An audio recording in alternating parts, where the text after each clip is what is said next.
జై శ్రీరామ్. శ్రీమాత్రే నమః. శ్రీ గురుభ్యో నమః. 2025 సంవత్సరం జూన్ మాసంలో ద్వాదశ రాశుల వాళ్ళకి, ద్వాదశ లగ్నాల వాళ్ళకి జూన్ మాసం యొక్క ఫలితాలు. గోచర గ్రహస్థితుల్ని ప్రసాదించే గ్రహదేవతలు ఏ ఏ రాశుల్లో స్థితులై ఉన్నారో ప్రథమంగా అవి పరిశీలిద్దాం మనం. అన్నిటికంటే ప్రథమ రాశి అయిన మేషరాశిలో శుక్ర భగవానుడి సంచారము, అలాగే ద్వితీయ రాశి అయిన వృషభ రాశిలో రవి బుధుల సంచారము. బుధ భగవానుడు ఈ నెల 6వ తారీఖు వరకు కూడా వృషభ రాశిలో సంచారం చేసి 6వ తారీఖు తర్వాత నుంచి అంటే 7వ తారీఖు నుంచి మిథున రాశిలో ఆయన సంచారం కొనసాగుతుంది. మిథున రాశిలో ఆయన సంచారము తర్వాత ఈ నెల 23వ తారీఖు మిథున రాశిలోంచి కర్కాటక రాశిలోకి ఆయన సంచారం జరుగుతుంది. అలాగే సూర్యనారాయణమూర్తి కూడా వృషభ రాశిలో జూన్ 15వ తారీఖు వరకు సంచారం చేసి 16వ తారీఖు నుంచి మిథున రాశిలోకి అడుగుపెడుతూ ఉన్నాడు. ఇంకా అలాగే దేవగురువు అయిన బృహస్పతి మిథున రాశిలో సంచారం జరుగుతూ ఉంది. కర్కాటక రాశిలో మంగళ సంచారం జరుగుతోంది ఈ నెల 6వ తారీఖు వరకు కూడా. 6వ తారీఖు నుంచి కర్కాటక రాశిలో ఉన్న మంగళ సింహరాశిలోకి సంచారం సాగిస్తారు. సింహరాశిలో కేతు భగవానుడు మరియు కేతు భగవానుడు ఆల్రెడీ అక్కడ ఉన్నాడు. మంగళ కూడా 7వ తారీఖు నుంచి సింహరాశిలో సంచారం సాగిస్తూ ఉన్నారు. కుంభరాశిలో రాహు భగవానుడి యొక్క సంచారము, చివరిదైన మీనరాశిలో శనైశ్వరుడి సంచారం.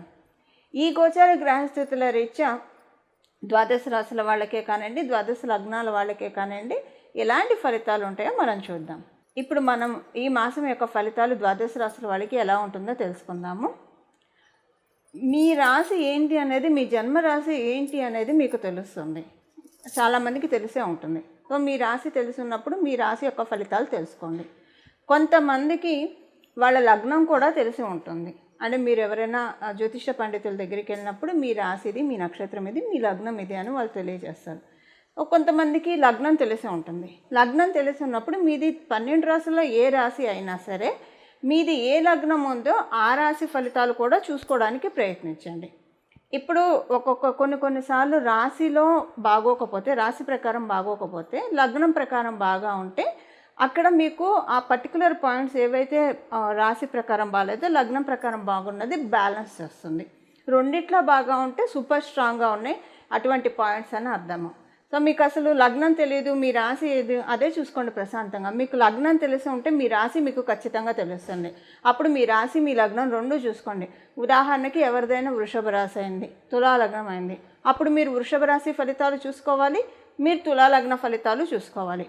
12 రాశుల్లో మీరు ఏ లగ్నం పడినా సరే, మేషరాశి మొదలుకొని మీనరాశి వరకు ఏ లగ్నం మీద అయితే లగ్న ఫలితాలు కూడా చూసుకోండి. ఆ లగ్నం ఏ రాశికి సంబంధించి ఆ రాశి ఫలితాలు కూడా మీకు వర్తిస్తాయి.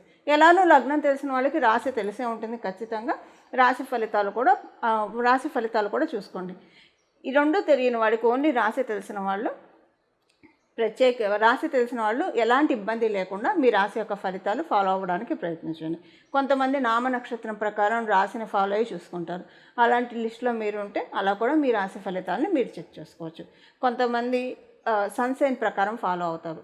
అప్పుడు మీరు ప్రత్యేకించి మూన్ సైన్ కాకుండా సన్సైన్ ఫాలో అయ్యే వాళ్ళైనా కూడా మీ మీరు పుట్టినప్పుడు ఏ రాశిలో ఉన్నారో ఆ రాశి ఫలితాలు మీరు చూసుకోవచ్చు. ఇక్కడ మీకు అసలు ఇవన్నీ కన్ఫ్యూజింగ్గా ఉన్నాయి అని అనుకుంటే, అంటే లగ్నం తెలిసిన వాళ్ళకైతే ఈ కన్ఫ్యూజన్స్ ఏమీ ఉండవు, ఇలాంటి తిక్కమక్కలు ఏమీ ఉండదు. ఒకవేళ తెలియని వాళ్ళు, ఒక రాశి తెలిసిన వాళ్ళు అయితే ప్రశాంతంగా మీ రాశి యొక్క ఫలితాలను తెలుసుకోండి. ఇప్పుడు మనం విడివిడిగా అన్ని రాశుల వాళ్ళకి ఈ మాసము గోచర గ్రహస్థితిలో ఉన్న దేవతలు ఎలాంటి ఫలితాలను ప్రసాదిస్తున్నారు అన్న విషయాన్ని మనం ఇప్పుడు చూద్దాం. ఈ మాసము ద్విశోభ రాశులు చాలా బలంగా ఉన్నాయి. దానికి కారణము ద్విశోభ రాశుల్లో ఒకటైన మీనరాశిలో శనైశ్వరుడు సంచారం చేస్తూ ఉన్నాడు. ఇంకొక రాశి మిథున రాశి. అంటే ప్రథమంగా మనం చూస్తే మిథున రాశి, కన్యా రాశి, ధనుసు రాశి, మీనరాశి ఈ 4 కూడా ద్విశోభ రాశులు. ద్విశోభ రాశుల్లో గురు భగవానుడు ఒకటైన మిథున రాశిలో గురుదేవుని సంచారం సాగుతూ ఉంది.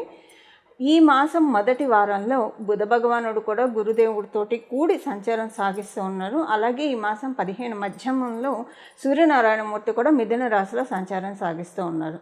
అంటే ఈ మాసం మనం అటు ఇటుగా వేసుకుంటే కనుక మాసం మొదటి వారం నుంచి మాసాంతం వరకు కూడా గురు భగవానుడు 1 year వరకు అక్కడే ఉంటారు. గురు భగవానుడికి తోడుగా బుధ భగవానుడు ఆయన రాశిలో సంచారం చేయడము, అలాగే ఆయనతో పాటు సూర్యనారాయణ మూర్తి కూడా 15వ తారీఖు నుంచి సంచారం చేయడం, ఇంకొక ద్విశుభ రాశి అయిన ఇంకొక రాశిలో శనేశ్వరు శని మహారాజు మరియు గురువు వీళ్ళిద్దరూ కూడా మేజర్ ట్రాన్సిటింగ్ ప్లానెట్స్. వాళ్ళకి తోడు వీళ్ళు కూడా కూడారు కాబట్టి ద్విశుభ రాశులు చాలా బలోపేతంగా ఉన్నాయి ఈ మాసాంతం వరకు కూడా. ద్విశుభ రాశులు బలోపేతంగా ఉండడం వల్ల మీకు ఎలాంటి రిజల్ట్స్ వస్తాయి అనేది ఇప్పుడు మనం విడివిడిగా ఒక్కొక్క రాశి వాళ్ళకి చూసుకుందాం. మేషరాశి వాళ్ళకి జూన్ మాసం మొత్తం కూడా ఎలా ఉండబోతుందో మనం చూద్దాం. ఈ మాసం అంతా కూడా శ్రీ మహాలక్ష్మి అమ్మవారి ఆశీస్సులు మీకున్నాయా అన్నంత ప్రశాంతంగా, అంటే లక్ష్మీ అమ్మవారు ఈ మాసం మీకు మానసిక ప్రశాంతతని, అంటే మనకు మానసిక ప్రశాంతత కలిగి ఉండడం కూడా నిజమైన లక్ష్మీ కటాక్షం. మానసిక ప్రశాంతత దేనికి కూడా ఆదుర్ద హైరాణ లేకుండా ప్రశాంతంగా మన చిత్తాన్ని మనసుని అమ్మవారు కాపాడుతూ ఉంది. మేషరాశిలో పుట్టిన వాళ్ళకే కావచ్చు, మేష లగ్నంలో పుట్టిన వాళ్ళకే కావచ్చు, ఈ చక్కటి బ్లెస్సింగ్స్ అందరికీ అందుతూ ఉన్నాయి. అలాగే ఆర్థికంగా ఏవైనా మీకు రావాల్సిన బకాయిలు ఉన్నా, లేదంటే ఏదైనా మార్కెట్లో మీకు పెండింగ్ అమౌంట్స్ రావాల్సిన ఉన్నా, అప్పు మీరు ఎవరికైనా ఇచ్చి అవి రావాల్సి ఉన్నా, అవన్నీ కూడా ఈ మాసంలో రావడానికి చాలా చక్కటి అవకాశం ఉంది. దాంతోపాటుగా ఈ మాసం అంతా లక్ష్మీ అమ్మవారి కృప, అంటే మీ రాశిలోనే శుక్ర భగవానుడు సంచారం వల్ల లక్ష్మీ అమ్మవారి కృప చక్కగా ఉండడం వల్ల మీకు అనుకున్న పనులన్నీ కూడా, అంటే మంచి థాట్ ప్రాసెస్ వస్తుంది. మీరు ఏ పనులు ముందుకు తీసుకువెళ్ళాలన్నా కూడా యోగవంతమైన సమయము.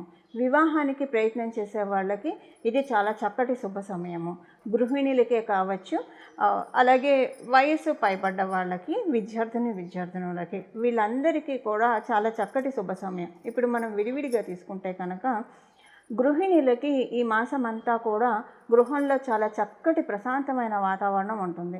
ఇంట్లో మీరు కావాలనుకున్నవి మీ అభిరుచికి తగ్గట్టు అన్నీ కూడా మీరు చేసుకోగలుగుతారు. మీ లైఫ్ పార్ట్నర్ యొక్క సపోర్ట్ ఈ మాసం మీకు చాలా బాగా ఉంటుంది. అది మీకు బాగా తెలుస్తూ ఉంటుంది. ఎప్పుడూ లేని విధంగా మీ ఇద్దరి మధ్య అండర్స్టాండింగ్ ఇవన్నీ కూడా డెవలప్ అవ్వడం మీరు చూస్తారు. అయితే దీనికి ఏంటంటే, ఒకవేళ మీ జన్మజాతకం అనుకూలంగా లేకపోయినా అసలంటూ ఈ మాసం యొక్క గోచార గ్రహస్థితులు మిమ్మల్ని ఈ విషయంలో దీవిస్తూ ఉన్నాయి. అలాగే మీకు కొన్ని విషయాలు అంటే కొంతమందితోటి పనులు ఏవైనా లావాదేవీలు ట్రాన్సాక్షన్స్ ఉండి మధ్యలో ఆగిపోయాయంటే, ఇప్పుడు ఇది మీకు అర్థమయ్యేది చెప్పాలంటే, మనము ఏదైనా వర్క్ చేపడితే కనుక మధ్యలో ఎవరైనా పర్సన్స్ దానికి ఉండి వాళ్ళు నడిపించి మీడియేషన్ చేస్తూ మన వర్క్స్ అయ్యేవి ఏవైనా మీకు ఉంటే ఆ పనులన్నీ కూడా చక్కగా అవుతాయి. ఫర్ ఎగ్జాంపుల్, మీరు ఏదైనా ఇల్లు అమ్మాలని అనుకున్నారు, మీ అంతటా మీరు, అంటే ఎవరికైనా ఒక ఇల్లులు అమ్మి అంటే ఎవరైనా ఒక మధ్యవర్తికి మీరు ఈ పనులు అప్పచెప్తే కనుక ఈ మాసం మీకు అలాంటి పనులు అవుతాయి. అంటే ఆల్రెడీ మీరు అప్పచెప్పి ఉంటే, అంటే నేను మీకు అర్థం అవ్వడానికి చెప్తున్నాను.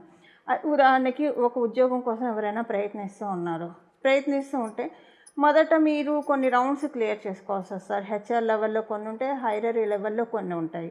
సో ఇక్కడ మధ్యలో ఉన్న వాళ్ళు మీకు టిక్ పెట్టేస్తారు అనమాట. ఇప్పుడు కొన్ని రౌండ్స్ ఆఫ్ ఇంటర్వ్యూస్ ఉంటే మీరు పై వరకు తీసుకెళ్లే విధంగా, మీ ఇంటర్వ్యూ మిమ్మల్ని పై వరకు హైరరీ వరకు తీసుకెళ్లే విధంగా మీకు మధ్యలో ఉన్న వాళ్ళు మిడిల్ మేనేజ్మెంట్ సహకరిస్తున్నారు. అలాగే వ్యాపారస్తులు ఏదైనా పని అనుకొని అవ్వకపోయి ఉంటే, మధ్యలో ఎవరైనా మీ పనులు వాళ్ళ వల్లే అవుతాయని అనుకుంటే అవన్నీ అవుతాయి. అలాగే మీరు మధ్యవర్తిత్వం చేసేవాళ్ళైనా, కమిషన్ బేస్డ్ బిజినెసెస్లో మీరు ఉన్న, ఇన్సూరెన్స్కి సంబంధించిన ఫీల్డ్స్లో మీరు ఉంటే కనుక మీ పనులన్నీ కూడా చక్కగా అవుతాయి. ఇలాగ మీకు ఈ మాసం ఏంటంటే కమ్యూనికేషన్స్ విషయంలో చాలా బాగా ఉంటుంది. కొన్ని శుభవార్తలు మీరు వినడానికి, కెరియర్ పరంగా కొన్ని శుభవార్తలు మీరు వినడానికి చక్కటి అవకాశము గోచర గ్రహదేవతలు మీకు కలిగిస్తూ ఉన్నాయి.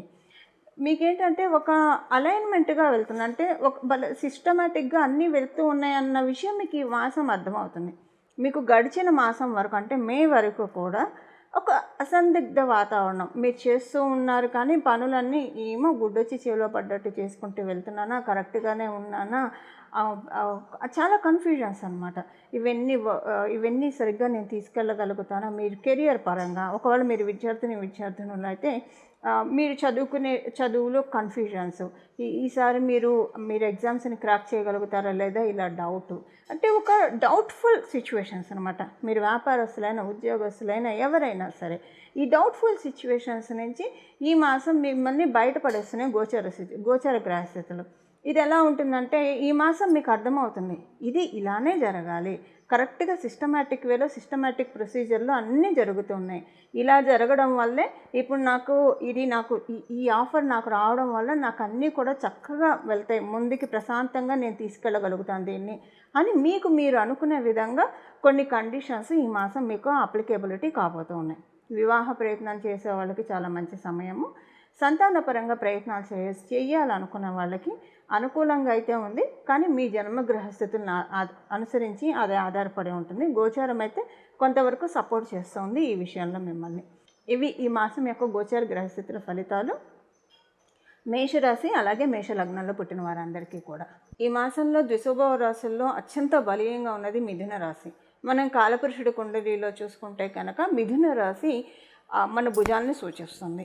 అంటే ఏదైనా ఒక కార్యం వాళ్ళు భుజాల మీద వేసుకొని వాళ్ళు నడిపిస్తున్నారు, ఇలా మనం జనరల్గా చెప్పుకుంటూ ఉంటాం కదా. ఇప్పుడు కాలపురుషుడి కుండలి ప్రకారం మనం చూసుకుంటే అన్ని రాసుల వాళ్ళకి కూడా ఈ పాయింట్ అప్లికేబిలిటీ ఉంటుంది. అంటే మనం ఏదైనా ఇంపార్టెంట్ పనులు తలపెడితే అవన్నీ కూడా శీఘ్రంగా అతి శీఘ్రంగా అంటే అతి వేగవంతంగా అవ్వడానికి దేవతల యొక్క ఆశీస్సులు మనందరి పట్ల చాలా బాగా ఉన్నాయి. అయితే ఇప్పుడు దేవతల యొక్క ఆశీస్సులు బాగా ఉన్నాయి కాబట్టి ఎలానూ తలపెట్టిన కార్యాలు నెరవేరడం అయితే తథ్యము. కాకపోతే మీ యొక్క జన్మగ్రహ స్థితులను అనుసరించి ఒకవేళ జన్మగ్రహ స్థితులు బాగా ఉన్నా ఒక్కొక్కసారి అనుకూలమైన గ్రహ దశలు రాకపోయినా సరే జన్మగ్రహ స్థితులు బాగా ఉన్నా ఆ ఫలితాలను అయితే పర్టికులర్ ఫలితాలను అయితే పూర్తిగా చూడలేరు. ఎప్పుడైనా సరే మనకి దశ అంతర్దశల్లోనే మనం ఫలితాలను చక్కగా చూడగలుగుతాం. ఏ గ్రహం ఇచ్చే ఫలితాలు మనం చూడగలుగుతాం. మన జాతకంలో రాజ్య సంబంధ యోగం ఉందా, రాజయోగాలు ఉన్నాయా, విపరీత రాజయోగం ఉందా, నీచభంగ రాజయోగం ఉందా, కొన్ని వందల యోగాలు ఉన్నాయి మనకి పరాశర సంహిత ప్రకారం. కానీ అవి యాక్టివేషన్ పాయింట్స్ ఉంటాయి. అయితే ఇప్పుడు మనకి గోచారంలో మనందరికీ యాక్టివేషన్ పాయింట్ ఏంటంటే మిథున రాశి బలంగా ఉంది కాబట్టి పనులన్నీ స్పీడప్ అయ్యే టైం లాగ్ లేకుండా చాలా బాగా వేగవంతంగా మనం అనుకున్న పనులు మన దైనందిన జీవితంలో మనం అనేక పనులు చేపడుతూ ఉంటాము. ఉదాహరణకి కొంతమంది ఉద్యోగానికి ప్రయత్నిస్తూ ఉంటారు, కొంతమంది వ్యాపారంలో పురోభివృద్ధికి ప్రయత్నిస్తుంటారు, విద్యార్థులు అయితే వాళ్ళ చదువులో అధిక ముందుకు వెళ్ళడానికి ప్రయత్నిస్తారు, కొంతమంది సొంత ఇంటి కోసం ప్రయత్నం చేస్తుంటారు, కొంతమంది గృహ నిర్మాణం చేపట్టి మధ్యలో ఆగిపోయి ఇబ్బంది పడుతుంటారు. ఇలాగ మనకి డే టు డే లైఫ్లో చాలా వర్క్స్ అనేవి పెండింగ్ ఉండిపోతూ ఉంటాయి. పెండింగ్ ఉన్న వర్క్స్ అన్నీ ముందుకు సాగడానికి ప్రత్యేకించి పేపర్ వర్క్స్ ఏమైనా పెండింగ్ ఉంటే కనుక అగ్రిమెంట్ మీద సైన్లు చేయక పనులన్నీ ఆగిపోతున్నాయి, ఇలాంటి ట్రబుల్స్ ఎవరైనా ఫేస్ చేస్తూ ఉంటే దానికి ఇది ది బెస్ట్ పీరియడ్ అనమాట. లేదా కమ్యూనికేషన్స్ వైజ్ ఒక మెయిల్ వస్తే చాలు వాళ్ళ నుంచి మనకి పని అయిపోయినట్లు అనుకున్న వాళ్ళకి. సో ఇలాగా తదితర అంశాలని మనం పరిగణనలోకి తీసుకుంటే ద్వాదశ రాశుల వాళ్ళకి, ద్వాదశ లగ్నాల వాళ్ళకి ది బెస్ట్ టైం ఇది. మన పనులు గోచారంలో మనకి గ్రహదేవతల అనుకూలత బాగా ఉంది కాబట్టి ఇప్పుడు ఈ చిన్న మంత్రాలు ఇప్పుడు నేను చెప్పబోయే మంత్రం కూడా కాదు, నామాన్ని జపించడం వల్ల మనం అనుకున్న పనులన్నీ కూడా వేగవంతంగా అతి శీఘ్రంగా అవ్వడానికి చక్కటి సదవకాశాలు ఉంటాయి. ఇప్పుడు ఈ నామం ఏంటో మనం చూద్దాం.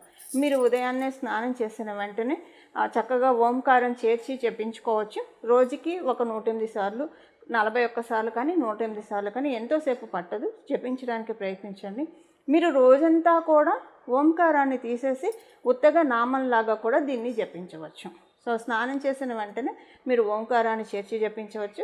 తర్వాత మీరు రోజంతా కూడా ఇప్పుడు నేను చెప్పబోయే నామాన్ని జపిస్తే చాలా ఫలితాలు వస్తాయి. కాకపోతే రోజంతా జపించేప్పుడు ఓంకారం ఇలాంటివి బీజాక్షరాలు కానీ చేర్చకూడదు. ఎందుకంటే ఒకవేళ మీరు ఇంట్లోనే ఉంటారు, ఎవరితోటి కలవరు, బయటికి వెళ్ళరు, శుచిగా శుభ్రంగా ఇంట్లో ఉంటారంటే ఆహార నియమాలు అన్నీ పాటించే వాళ్ళైతే 24/7 అంటే మీరు మెలుకుతున్నంతసేపు బీజాక్షరాలతో జపించవచ్చు. నియమబద్ధంగా జపించాలి. బీజాక్షరాలతో జపించేప్పుడు లేనప్పుడు నామం జపించడంలో ఎటువంటి ఇబ్బంది ఉండదు. ఇప్పుడు ఈ నామాన్ని మనం తెలుసుకుందాం.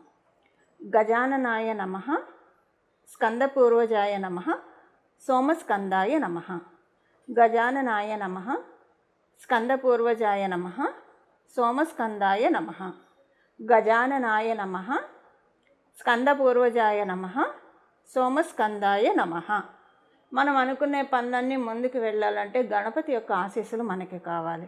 అందువల్ల గణపతికి సంబంధించిన మంత్రము ఎప్పుడైనా సరే స్కందుడు మన పనులన్నీ కూడా ముందుకు తీసుకెళ్తూ ఉంటాడు. మనకి ఏ పనులలో ఆటంకం రాకుండా పనులన్నీ ఎందుకంటే ఆయన దేవసైన్యాధ్యక్షుడు కాబట్టి పనులన్నీ వేగవంతంగా అవ్వడానికి మనల్ని బ్లెస్ చేస్తూ ఉంటారు.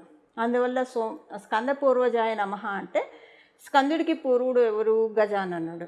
అంటే గణపతి యొక్క నీ యొక్క ఎల్డర్ సిబ్లింగు గజాననుడు అని మనం చెప్తున్నాం. ఆ మంత్రం యొక్క నామం యొక్క అర్థం ఏంటంటే సుబ్రహ్మణ్య స్వామి యొక్క అన్న గణపతి అని ఆ మంత్రం యొక్క అర్థం అన్నమాట. అది స్కందపూర్వజాయ నమః. అలాగే సోమస్కందాయ నమః.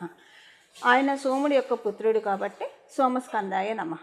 ఈ నామాలు మనము ఈ నెలంతా కూడా జపించుకోవడం వల్ల చాలా మంచి ఫలితాలు వస్తాయి. నేను చెప్పిన మాట గుర్తుపెట్టుకొని మీరు స్నానం చేసిన వెంటనే అయితే ఓంకారం చేర్చుకొని జపించవచ్చు. ఇది 108 సార్లు ఎవ్రీడే కనీసం జపించడానికి ప్రయత్నించండి. మీరు ఏ పనిలో ఉన్నా సరే ఈ నామాల్ని మనసులో జపించుకుంటే కనుక పనులన్నీ కూడా ఏవైతే మీకు వర్క్స్ అన్నీ పెండింగ్లో ఉన్నాయో, పనులన్నీ ఏవైతే పెండింగ్లో ఉన్నాయో అవన్నీ కూడా చక్కగా ముందుకు వెళ్ళడానికి చక్కటి ఆస్కారం గ్రహదేవతల దయ వల్ల దొరుకుతుంది. అందులో ఈ మాసం ద్విశోభవ రాశులు చాలా బలీయంగా ఉండడం వల్ల మనం అనుకున్న పనులన్నీ కూడా వెంటనే వేగవంతంగా జరగడానికి చక్కటి అవకాశం ఉంటుంది. ఈ విధంగా చక్కగా గోచర గ్రహదేవతలు ప్రసాదించిన అవకాశాన్ని మనం అందరం కూడా సద్వినియోగం చేసుకొని మనకున్న పనులన్నీ కూడా ఏవైతే పెండింగ్ ఉన్నాయో అవన్నీ కూడా వేగవంతం చేసుకోవాలని చెప్పి నేను కూడా మనస్ఫూర్తిగా భావిస్తూ మంగళం. నమో భగవతే వాసుదేవాయ.